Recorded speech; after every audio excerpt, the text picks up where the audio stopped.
presento, bueno, a Tomás Kovacevic. Él es abogado senior de política tributaria en el Ministerio de Hacienda.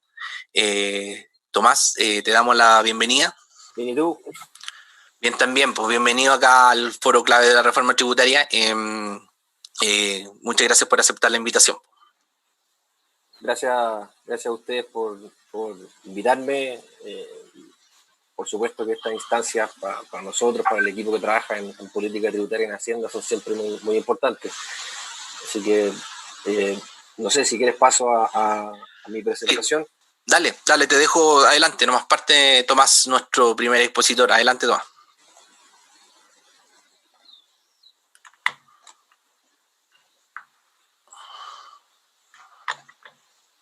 Ahí debiera aparecer, ¿o no? Sí, se ve perfecto. Ya, parto entonces. Bueno, como les decía, gracias por la invitación. Para nosotros en el equipo de política tributaria del Ministerio, es muy importante esta instancia. Nos gusta tratar de comunicar en lo mejor posible lo que estamos trabajando. Y además, bueno, es primera vez que me toca una exposición vía streaming, así que va a ser algo nuevo. Ayer me estuvieron tratando de enseñar cómo usar el sistema. Espero que salga bien. Sin más preámbulo, quise, y eso va a ser el foco de mi presentación, hablarles un poco sobre la política tributaria, sobre los diseños macro que están detrás de la modernización tributaria, y qué fue lo que infunda el proyecto, infunda cada una de las normas que pueden después aplicar el caso particular en cada una de las situaciones. Y quería partir hablando sobre todo sobre neutralidad tributaria.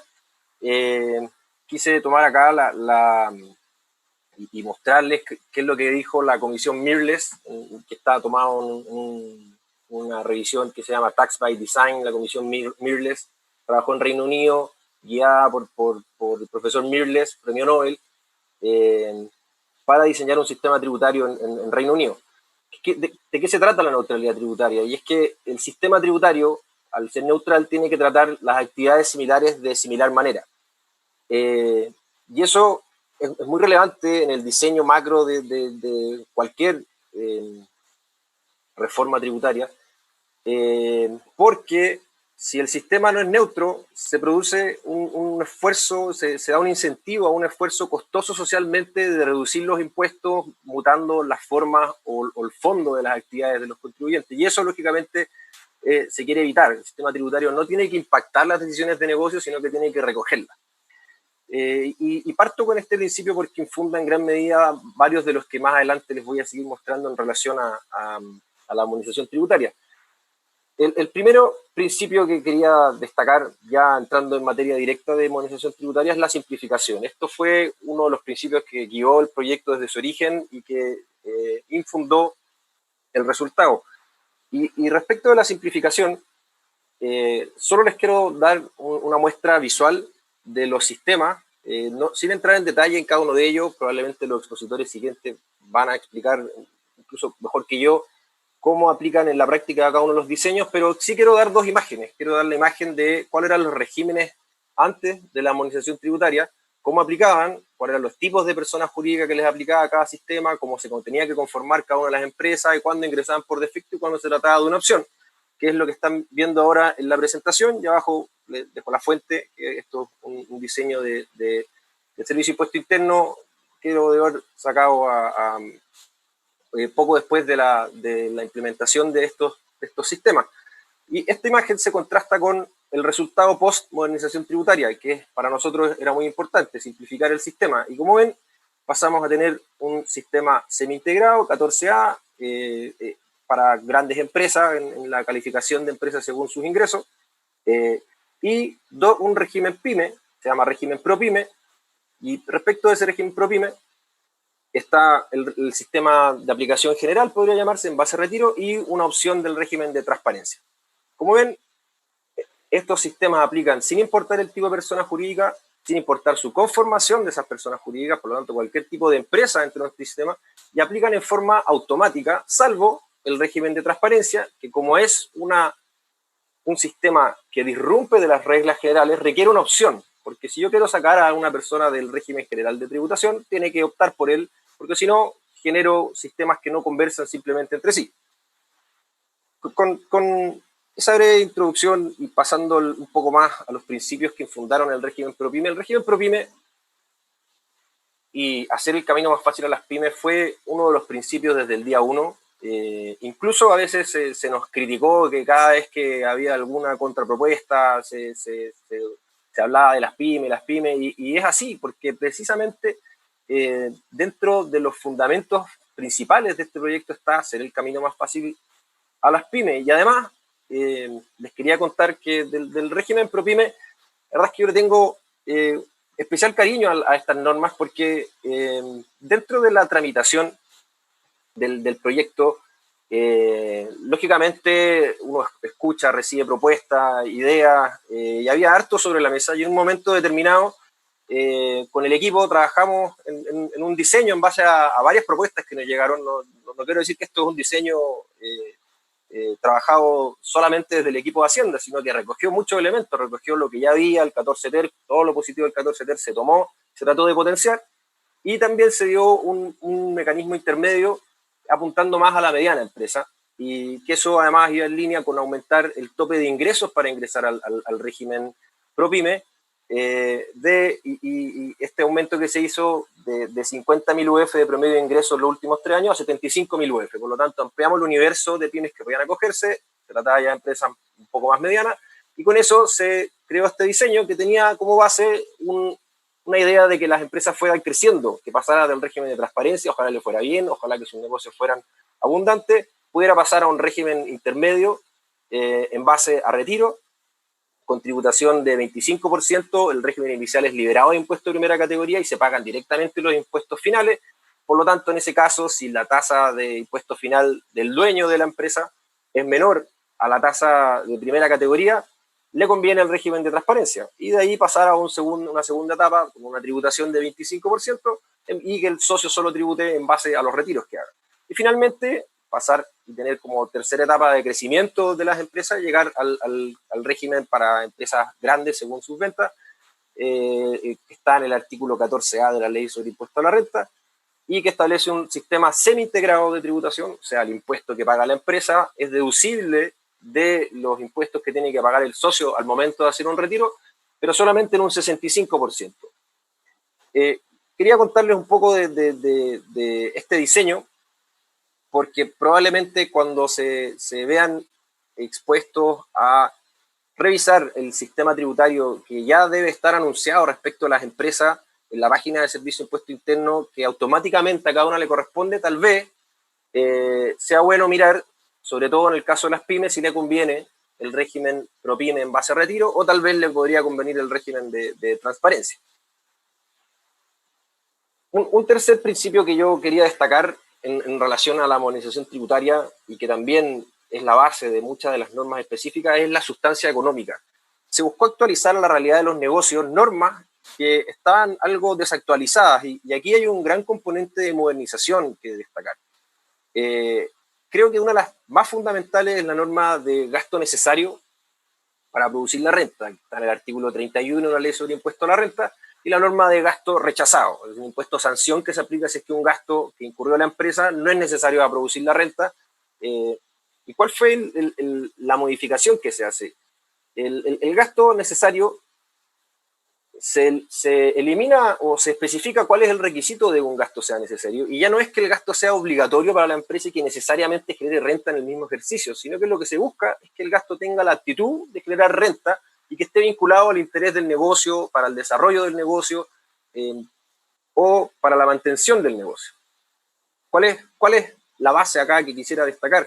Que se pasa de un concepto de gasto necesario para producir la renta a un concepto de gasto necesario para la actividad de la empresa, para el negocio. ¿Por qué? Un ejemplo básico.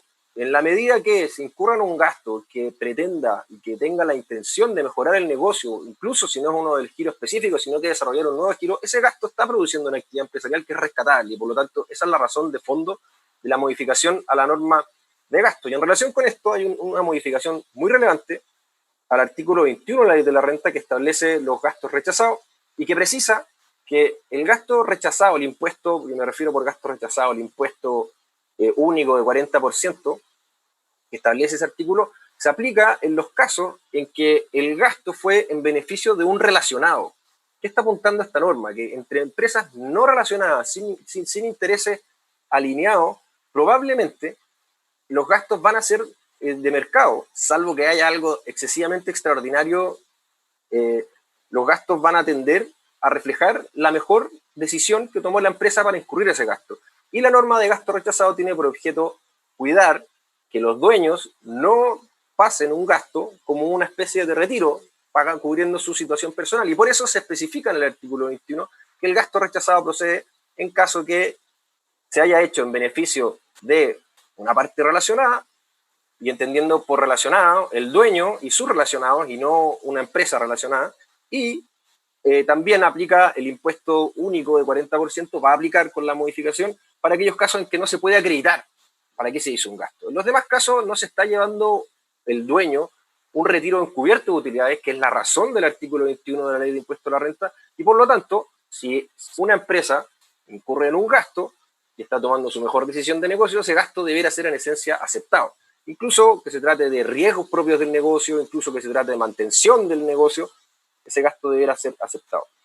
Y en relación a la norma de gasto también quisiera destacar otro cambio que va directamente en la línea de la sustancia de negocio, y es la modificación a los topes de los sueldos que podían pagarse los socios, lo que se llamaba sueldo patronal. Bajo la ley antigua, un gasto en la empresa era deducible para su dueño respecto de su remuneración solo en caso en que llegara al tope de las cotizaciones.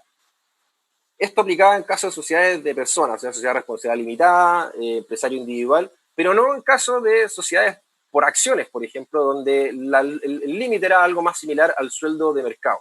Y esa distinción no tenía mucho sentido. De nuevo voy a la neutralidad tributaria. ¿Por qué una forma jurídica permite un determinado gasto relacionado a la remuneración del dueño y otra forma jurídica permite otro? No hace mucho sentido en esencia económica de por qué hacerlo de esa forma. Y es por eso que se elimina el tope del sueldo patronal como gasto deducible y se establece que el tope es el sueldo de mercado, en la medida que el dueño efectivamente trabaje en la empresa. Y lo mismo va a aplicar respecto de sus familiares. ¿Por qué prohibir que el cónyuge del dueño o dueña de la empresa o los hijos trabajen en esa empresa y no puedan tener un sueldo? En la medida que se trate de una situación de mercado y económica, no hay razón para limitarlo. Y por eso se hizo un cambio en esa materia, de nuevo buscando reconocer la esencia de los negocios. Lo mismo, por ejemplo, en caso de compras de cartera descontada. Bajo la norma antigua se escribe, una empresa compraba una cartera que su valor era 100 a 80, se le producía una ganancia por los 20 solo por el hecho de comprarla. Y uno diría, en términos de mercado, ¿tuvo realmente un ingreso una empresa que está asumiendo un riesgo relacionado con una cartera vencida? En ese minuto probablemente no, vale por lo que lo compró, por algo pagó esa parte. Ahora bien, si luego recupera esos 20 que están en exceso de lo que compró la cartera, ahí recién se reconoce el ingreso. Esta norma reconoce límites en el caso de compras de carteras vencidas entre relacionados, lógicamente porque en ese caso hay mayor posibilidad de ajustarse o no al valor de mercado, pero entre dos partes independientes no hace sentido que una compra vencida genere un ingreso al momento de la compra, porque el valor de mercado es probablemente el que se pagó. Otra norma que también busca reconocer la sustancia económica que quería destacar es una norma de control de los retiros desproporcionados, por relacionado y sin que tengan justificación económica. Y aquí la esencia de lo que se está pensando es que si una persona relacionada, y por relacionado básicamente se recogen situaciones de relación familiar, trabaja en la empresa y tiene una justificación a hacer un retiro, no hay ningún problema en que lo haga. El tema es que, ¿qué pasa si una persona no trabaja en la empresa y está haciendo un retiro por sobre incluso de lo que aportó? No es una norma perfecta, es una norma que podría admitir modificaciones, pero no busca en ninguna medida limitar la situación de las empresas donde trabaja el dueño, la dueña y su familia, sino que limitar casos en que ha habido un poco de controversia en relación a si efectivamente alguien que no está prestando una actividad económica debiera recibir un beneficio directo de esa situación. Me paso a otra norma que busca reconocer la sustancia económica, la definición de residencia, por ejemplo. Este es un ejemplo de actualización de norma bien evidente. La norma antigua establecía que hay residencia si uno pasaba algo así como 6 meses dentro del año en el país, pero tenía que ser continuo. O sea, si alguien viajaba, si un extranjero iba a pasar a ser residente, podía viajar, salir del país, volver a entrar y no configuraba residencia. Es una norma probablemente desactualizada. ¿Y qué se hizo? Fue decir, usted va a ser residente en el país en la medida que pase más de 183 días en un periodo de 12 meses. Lo que no importa ahora si es que entra o sale del país, el punto es la permanencia en ese periodo. Otra norma que busca reconocer realidades de negocio es las mayores exigencias para aplicar las tasas reducidas a los préstamos del extranjero. La ley de la renta tiene una norma que establece que los préstamos desde bancos e instituciones financieras del extranjero van a quedar acogidas a una tasa del 4% de impuesto adicional en vez de la regla general que es de 35%. ¿Qué se buscó en relación a esta norma?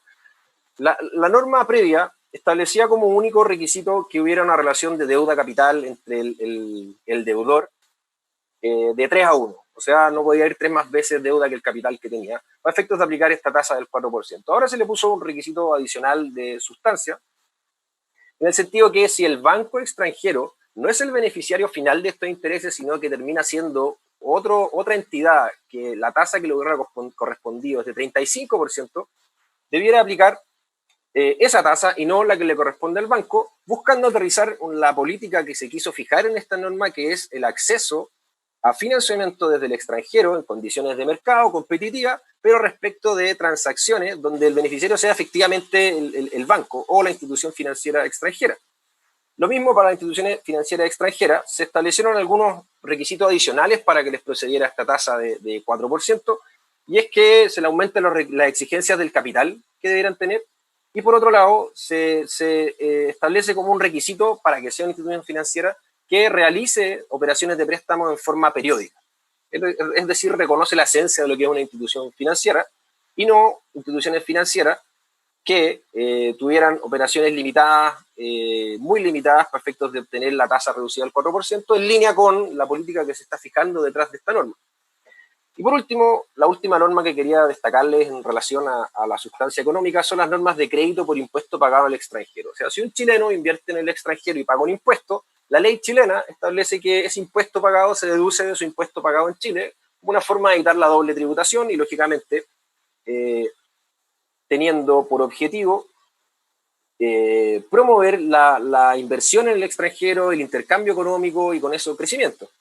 ¿Qué modificaciones hicieron a la norma de impuesto de crédito por impuesto pagado en el extranjero? Se unificó el tope de crédito. Antiguamente había una distinción de si se invertía en un país con o sin convenio, y en uno establecía un tope de 32%, si no me equivoco, y con convenio en un país extranjero que era socio en materia de convenio tributario con Chile, una tasa tope de 35%. Lo que se hizo fue decir, vamos a establecer una tasa única para simplificar la norma de 35%, y además se unificaron las normas de crédito y se reconoció las situaciones en que era proceder el crédito. ¿A qué me refiero con eso? La norma, ya antes de la modernización tributaria, reconocía que hay derecho a crédito por el impuesto pagado en un tercer país. ¿A qué voy? Si hay un inversionista chileno que hace una inversión en un segundo país y de ese segundo país hace una inversión en un tercer país, la ley, desde antes de la modernización tributaria, en la medida que ese tercer país tuviera convenio de doble tributación, reconocía que el impuesto pagado en ese país también daba derecho a crédito en Chile. ¿Qué es lo que se hizo? Se analizó cuáles son los casos en que debiera proceder el crédito y se dijo, en la medida que haya un tope de 35%, el crédito debiera proceder tanto respecto del impuesto corporativo pagado en ese tercer país, el impuesto de retención al llegar al segundo país, el impuesto corporativo del segundo país y el impuesto de retención de vuelta a Chile. Siempre en el tope de 35%. ¿Qué hace eso? Simplificar los casos en que procede crédito, porque la norma anterior no daba este crédito por el impuesto de retención pagado del tercer país al segundo país, lo que generaba lógicamente dificultad en la aplicación. Y por último, normas que reconocen realidad de negocio, es una norma que lo que se denomina el round trip, que es el doble pago de impuesto cuando un chileno invierte en el extranjero y ese extranjero vuelve, por ejemplo, que invirtiera en un fondo de inversión extranjero que vuelve a invertir en Chile. ¿Qué pasaba antiguamente? Esa inversión que venía del extranjero a Chile, cuando se remesaba al extranjero, pagaba un impuesto adicional de tasa 35%, por poner un ejemplo, y luego cuando este fondo que podría estar en el extranjero se lo devolvía a un inversionista chileno, no relacionado en toda esta cadena, volvía a pagar el impuesto. Lo que no tenía mucho sentido, sobre todo que en la norma de impuesto por rentas pasivas, que busca establecer tributación en base de vengada cuando hay movimientos de capitales de fácil movilidad al extranjero, es decir, una norma que protege la base tributaria en Chile más allá que la norma normal de crédito. Sí se daba el crédito cuando había una situación de round trip. ¿Qué es lo que se hizo? Se reconoció que siempre procede el crédito por el impuesto pagado en Chile respecto a una utilidad que, como les decía, se remesa de Chile a un extranjero y de ese extranjero vuelve a Chile. Es decir, lo que se busca es simplificar el sistema y reconocer que la sustancia del negocio y económicamente no debiera proceder una doble tributación en Chile en ese caso. Me paso al tercer principio que quería destacarles. La certeza tributaria.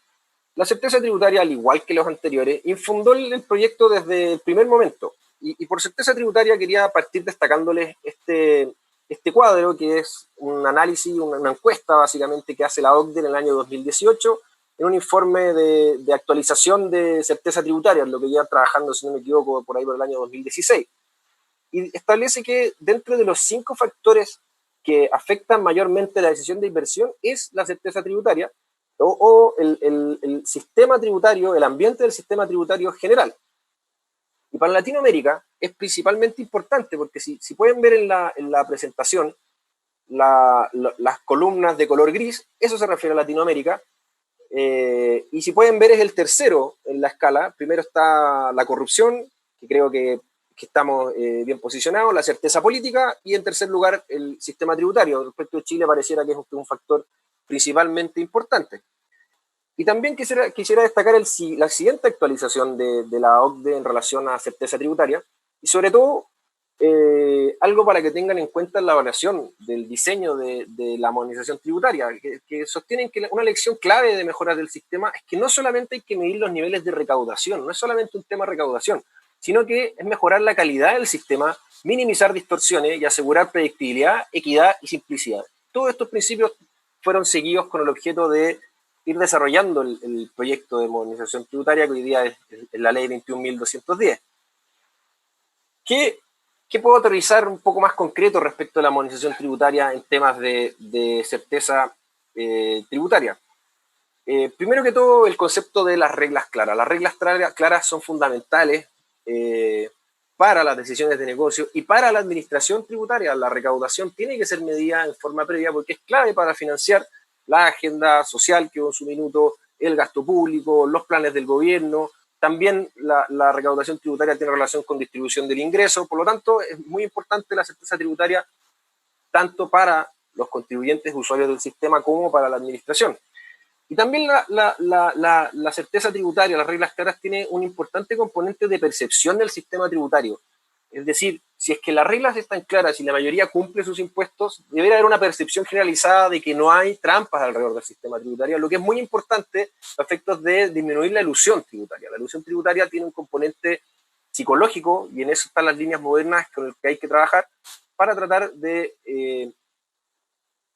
lograr de que la ciudadanía tenga la percepción de que hay un correcto cumplimiento tributario generalizado y que hay un correcto uso de los recursos que se recaudan para poder disminuir la elusión. Las tendencias modernas sostienen que ese es el mejor camino. ¿Dónde más se recoge la certeza tributaria específico en el proyecto? Los invito a revisar, y aquí puse algunos artículos en específico, el artículo 8 bis, que se refiere a los derechos de los contribuyentes, que establece específicamente el deber de fundamentación en materia tributaria, en que consiste que la administración tributaria tiene que dar cuenta de los hechos, el derecho y las razones lógicas que llegan a su conclusión, y también la forma de protegerse de eso, que está recogida en el artículo 124 respecto de cuáles son las materias del Código Tributario, las materias que pueden reclamarse, y en el artículo 132 del Código, que dice que en caso de que un reclamo se fundamente en la falta de fundamentación por rechazo de la prueba presentada por el contribuyente, el Tribunal Tributario puede decretar la nulidad de la actuación inicial. Todo esto buscaba recoger en forma precisa que la información que infunda un acto sea entendida con mayor claridad por los contribuyentes. Ya estamos hablando de una materia bien árida y bien compleja, por lo tanto, eso está detrás de la fundamentación. Por otro lado, también en materia de certeza se trabajó en los recursos administrativos, se estableció un recurso jerárquico para que en aquellos casos en que hay dudas del derecho, en resoluciones de las reposiciones administrativas, se pudiera concurrir ante el director nacional para efectos de unificar los criterios.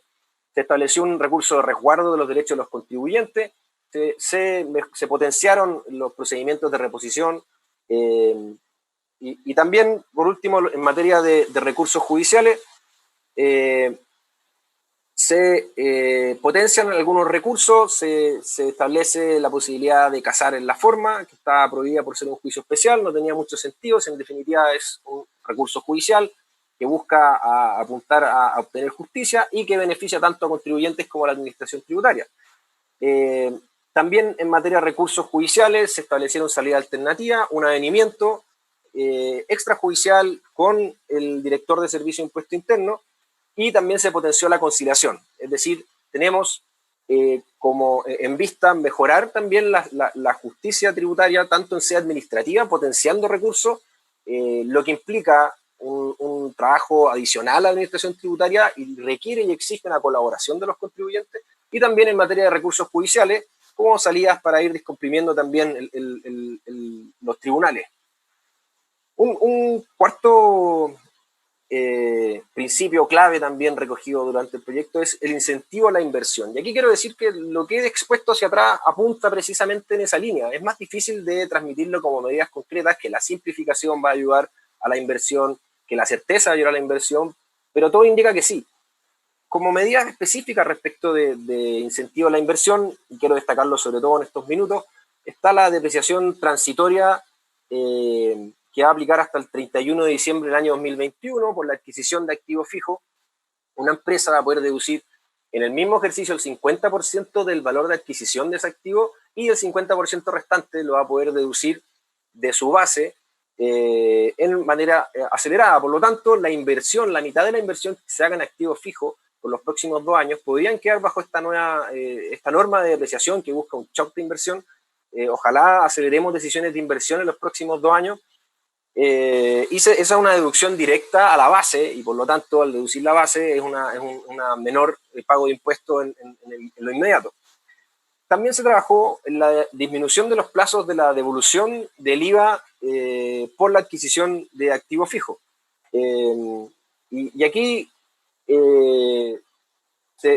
se estimó, y hoy día creo que es clave el hecho de que se den beneficios más bien de carácter financiero a la inversión. ¿Qué es lo que pasa en este caso? Los plazos de devolución de IVA están por ahí por los 9 meses.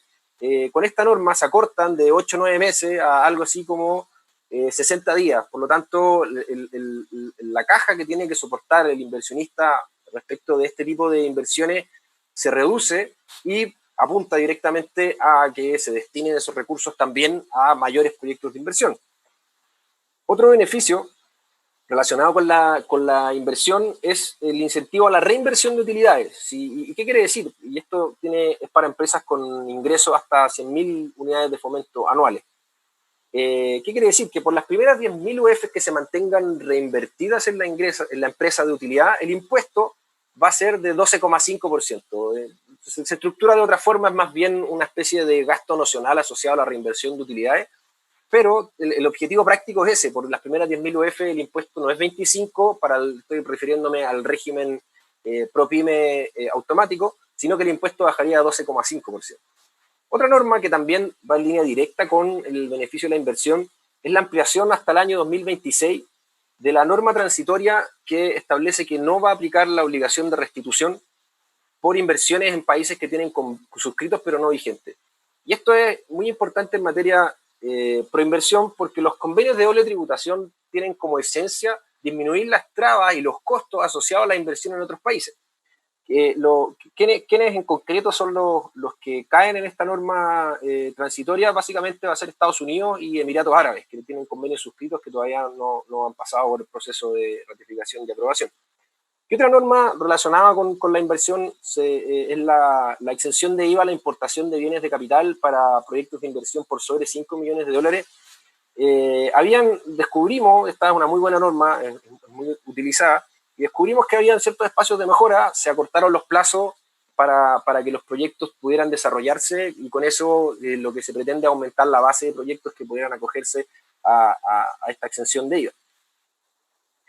El siguiente principio que quería destacar es la recaudación. Y más allá de hablar de las medidas específicas, quería decir que si pueden mirar hacia atrás, todos los principios que yo les he anunciado, ninguno de ellos es contrapuesto a la recaudación.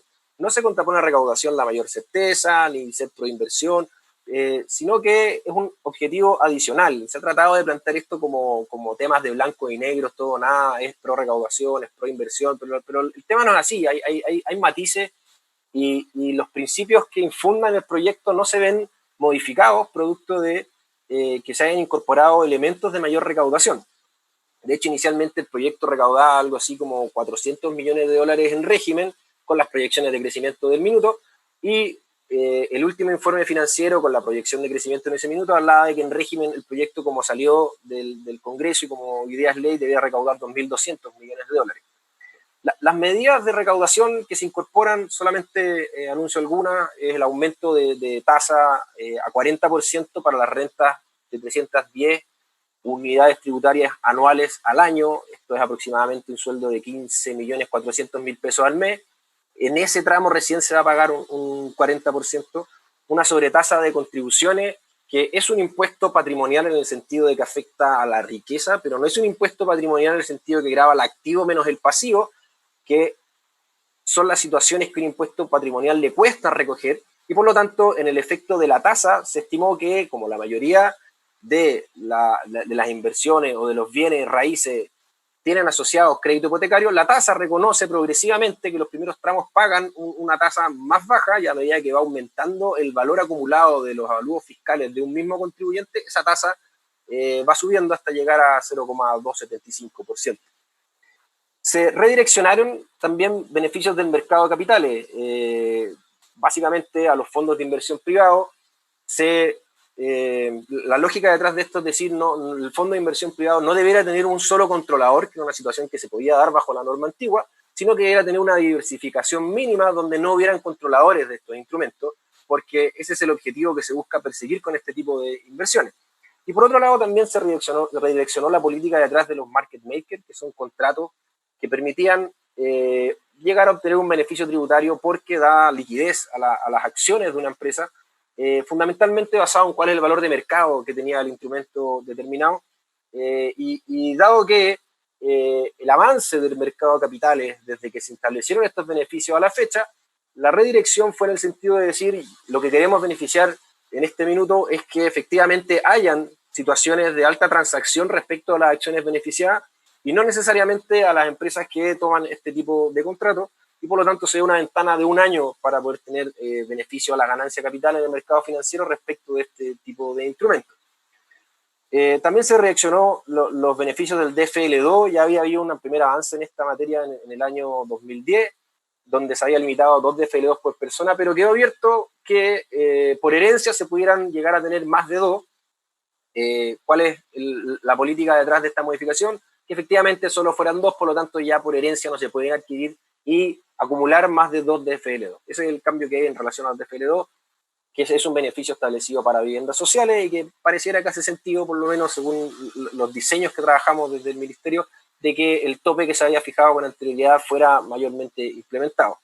Y por último, también hay una medida que va en beneficio de potenciar la descentralización, una contribución de 1% regional pagadero una vez por los proyectos de inversión por sobre de 10 millones de dólares que pasen por el proceso de calificación ambiental, en la medida que empiecen a generar ingresos operacionales, lo que va muy asociado a que ojalá se acelere la obtención de los permisos de ese tipo de proyectos. El principio último que quiero recoger es la digitalización. Respecto a la digitalización, quiero destacar 2 puntos: la digitalización de la economía por un lado, la digitalización del sistema por el otro. La digitalización de la economía, solo quiero decir que lo que tomó el proyecto se infunda en las discusiones que hay en el marco de la OCDE, pero se aterrizó principalmente a la realidad chilena y se buscó 2 objetivos principales. Primero, hacerse cargo de la situación del impuesto en caso de transacciones B2C de la empresa a los consumidores, grabarlos con IVA en base a un registro simplificado. Ese es el objetivo principal, porque respecto de ese tipo de contribuyente teníamos una cancha dispareja respecto de los comercios establecida por un lado, y por otro lado también había incumplimiento tributario porque algunos de esos servicios estaban afectos ya a impuesto adicional de tasa 35%, pero por la dificultad de recaudar ese impuesto nadie probablemente lo pagaba, así que había que hacerse cargo y se siguió las líneas trazadas en la OCDE respecto de la aplicación de IVA. Eso es muy distinto a la situación de los impuestos directos, el impuesto a la renta, que sigue pendiente la discusión en la OCDE y que es una materia en la que no se avanzó. Lo que sí quiero decir respecto de los servicios digitales, no se avanzó no porque no se quisiera, sino que porque se está a la espera del consenso internacional, que es bueno destacarlo. Sí quiero decir que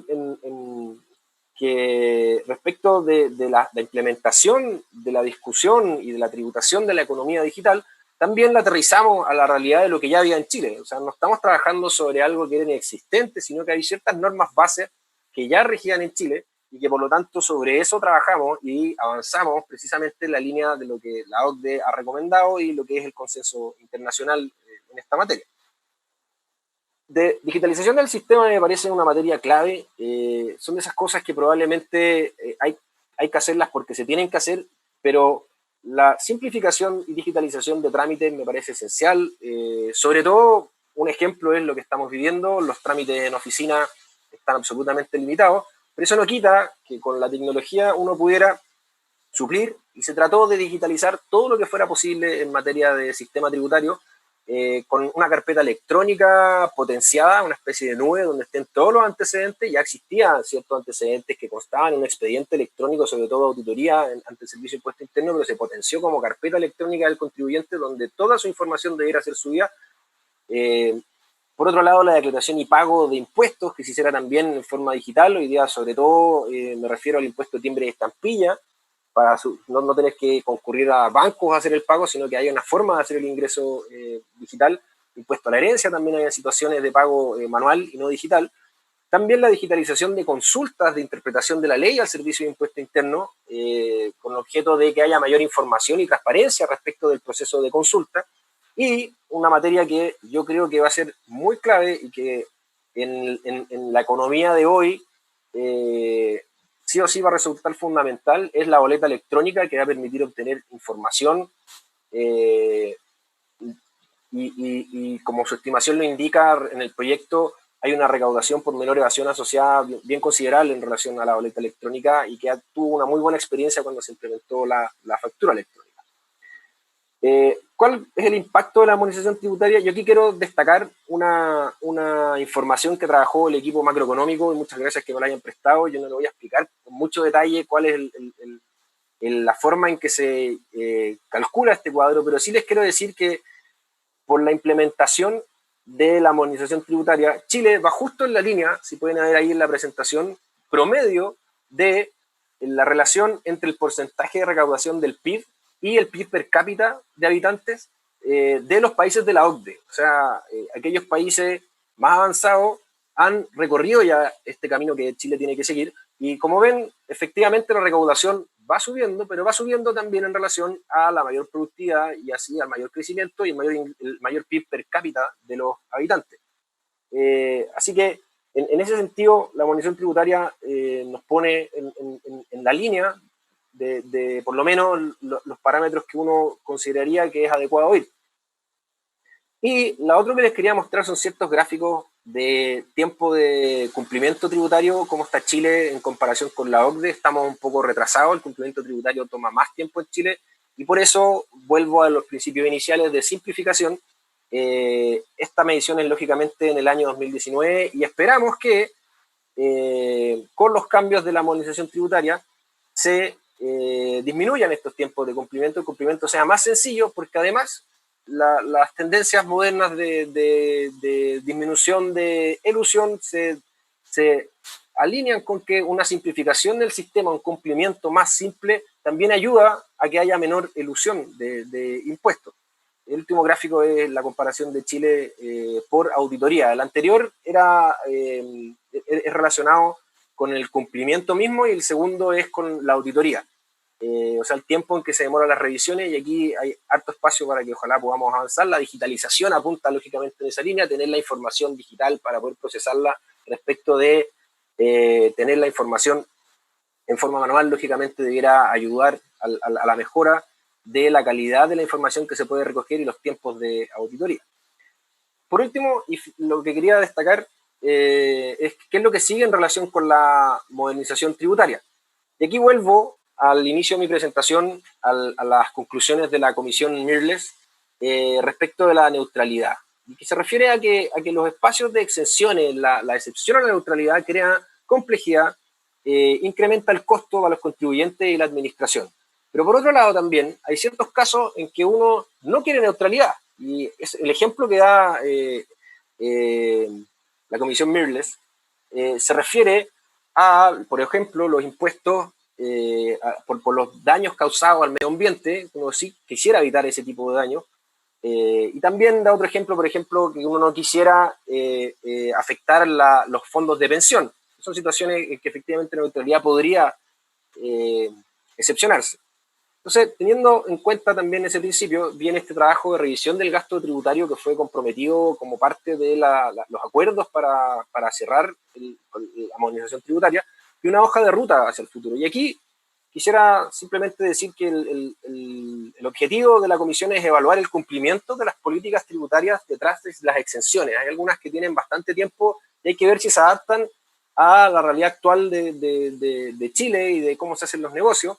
La evaluación de las metodologías de evaluación, para esto se va a trabajar con algún organismo internacional que haga la comparación en relación a qué es lo que hacen otros países.